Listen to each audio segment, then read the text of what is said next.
Andrea Stricker, Non-Proliferation and Biodefense Program Deputy Director at the Foundation for Defense of Democracies. Thank you so very much, Andrea Stricker, for your time. So does this mean the U.S. is willing to accept non-military nuclear program in the Middle East altogether? Let it be Saudi Arabia, let it be Iran?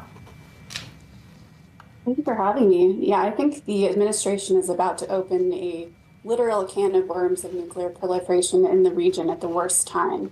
It's been U.S. non-proliferation policy for several decades to tightly control the spread of the fuel that can make nuclear weapons. So even if there's some kind of a black box control over the technology where the Saudis wouldn't have access, that's never going to be foolproof. And moreover, it's going to spark demands from other states in the region for the same. And putting aside the issue of an arms race, which we'll get to in a second, the Houthis in Yemen have attacked Saudi oil facilities in the past. Isn't it a huge risk that a nuclear plant may come under such an attack in the future? Absolutely. We have to think about that. Every nuclear facility is at risk at the moment with all of the hostilities going on in the region. I think it's going to be up to the U.S. Congress to tell Trump and the administration that this is really a non-starter politically and security-wise. There's really no need to introduce this into the region to destroy the global norm against the spread of the fuel for nuclear weapons. So what do you make of this change, this substantial change in American policy? You've mentioned it's been the case for decades. What changed now? Well, I think the administration has really prioritized peace in the region. They've championed the Abraham Accords, and they would like to see a historic peace between Israel and Saudi Arabia. I think they're not thinking strategically about this, though. They're at the same time asking Iran to dismantle its uranium enrichment program. So how does this square if we're going to have enrichment in Iran's chief rival?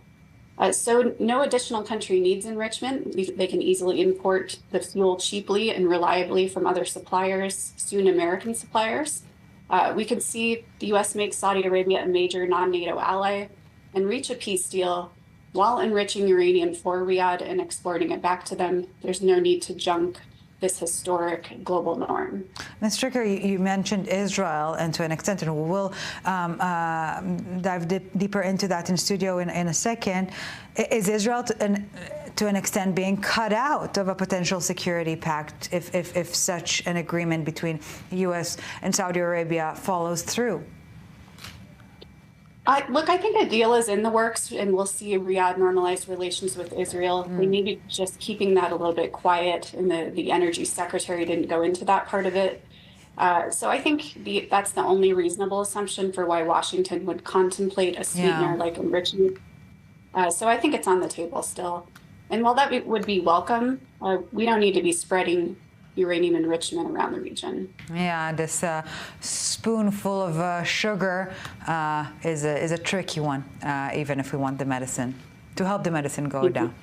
Andrea Stricker, Non-Proliferation and Biodefense Program Deputy Director at the Foundation for Defense of Democracy. Thank you so very much for your time. Thank you.